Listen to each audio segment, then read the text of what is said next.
ఇరాన్కు సంబంధించి అంతర్జాతీయ అణు ఇంధన సంస్థ సంచలన విషయాలు బయటపెట్టింది. అమెరికా దాడుల ప్రభావం ఇరాన్ అణుశుద్ధి కేంద్రాలపై పాక్షికంగానే ఉంటుందని అణు ఇంధన సంస్థ అధికారులు వెల్లడించారు. ఇరాన్ మరికొన్ని నెలల్లోనే మరోసారి అణుశుద్ధి కార్యక్రమాన్ని ప్రారంభించే అవకాశాలున్నాయని అన్నారు.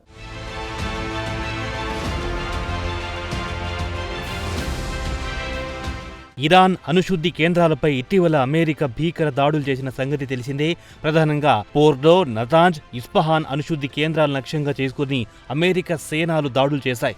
ఈ దాడులకు అమెరికా సైన్యం పెట్టింది పేరు ఆపరేషన్ మిడ్నైట్ హ్యూమర్. ఈ దాడుల తర్వాత అమెరికా అధ్యక్షుడు డొనాల్డ్ ట్రంప్ జబ్బలు చరుచుకున్నారు. ఇరాన్ మరోసారి అణుశుద్ధి కార్యక్రమం గురించి ఆలోచన కూడా చేయకుండా తాము సదరు కేంద్రాలపై దాడులు చేశామని గొప్పలు పోయారు ట్రంప్. అంతేకాదు, ఇరాన్ అణ్వాయుధాల ప్రమాదం నుంచి యావత్ పశ్చిమాసియాకు అమెరికా విముక్తి కల్పించిందని ట్రంప్ ప్రకటన చేశారు.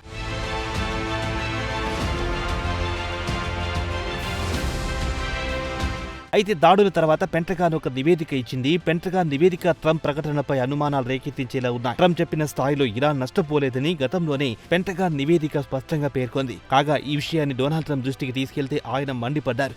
ఇరాన్ అణు కేంద్రాలపై అమెరికా బలగాలు దాడులు చేసిన తర్వాత ఇజ్రాయెల్కు చెందిన మొసాద్ సంస్థ అధికారులు సదరు ప్రాంతానికి వెళ్లారని చెప్పారు. ఇరాన్ అణు కేంద్రాలు సంపూర్ణంగా ధ్వంసమైన విషయాన్ని మొసాద్ సంస్థ అధికారులు కూడా కన్ఫర్మ్ చేశారని ట్రంప్ వివరణ ఇచ్చారు. కాగా తాజాగా అంతర్జాతీయ అణు ఇంధన సంస్థ అధికారుల వాదన భిన్నంగా ఉంది. పశ్చిమాసియాకు ఇరాన్ అణ్వాయుధాల ప్రమాదం ఇప్పటికీ తొలగిపోలేదని IAEA చీఫ్ రాఫేల్ గ్రాసీ వెల్లడించారు. అమెరికా కేవలం 2 అణు కేంద్రాలపై మాత్రమే దాడులు చేసిందన్నారు. ఈ అణు కేంద్రాలపై అమెరికా 14 బంకర్ బాంబులు వేసిందని వివరణ కూడా ఇచ్చారు. అయితే ఇరాన్కు చెందిన 2 అణు కేంద్రాల్లో దాదాపు 18,000 సెంట్రిఫ్యూజ్లు ఉండొచ్చని అంతర్జాతీయ అణు ఇంధన సంస్థ అంచనా వేసింది.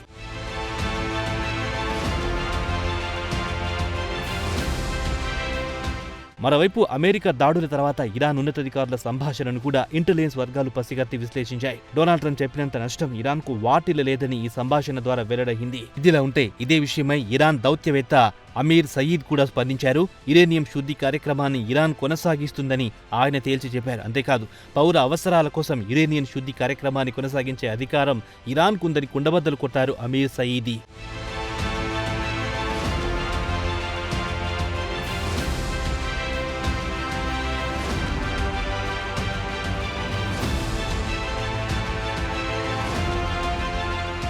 ఇదిలా ఉంటే అంతర్జాతీయ అణు ఇంధన సంస్థ చీఫ్ రాఫేల్ గ్రాసీ వెల్లడించిన అంశాలపై ఇజ్రాయెల్ స్పందన తెలియరాలేదు. ఇరాన్ అణుశుద్ధి కార్యక్రమాన్ని మొదటి నుంచి వ్యతిరేకిస్తోంది ఇజ్రాయెల్ దేశమే. ఇరాన్ అణ్వాయుధం తయారు చేసుకుంటే మొట్టమొదట తమనే లక్ష్యంగా చేసుకుంటుందని ఇజ్రాయెల్ ప్రధాని బెంజమిన్ నెతన్యాహు గట్టిగా డిసైడ్ అయ్యారు. ఈ నేపథ్యంలోనే జూన్ 13న ఇరాన్పై ఇజ్రాయెల్ దాడులు ప్రారంభించింది. దీంతో ఇరాన్ కూడా ప్రతి దాడులు చేసింది. ప్రతి దాడులతో మొత్తం 12 రోజుల పాటు పశ్చిమాసియా దద్దరిల్లింది. ఏదేమైనా జరుగుతున్న పరిణామాలను పరిశీలిస్తే పశ్చిమాసియా మరోసారి రణరంగంగా మారే పరిస్థితులు స్పష్టంగా కనిపిస్తున్నాయి.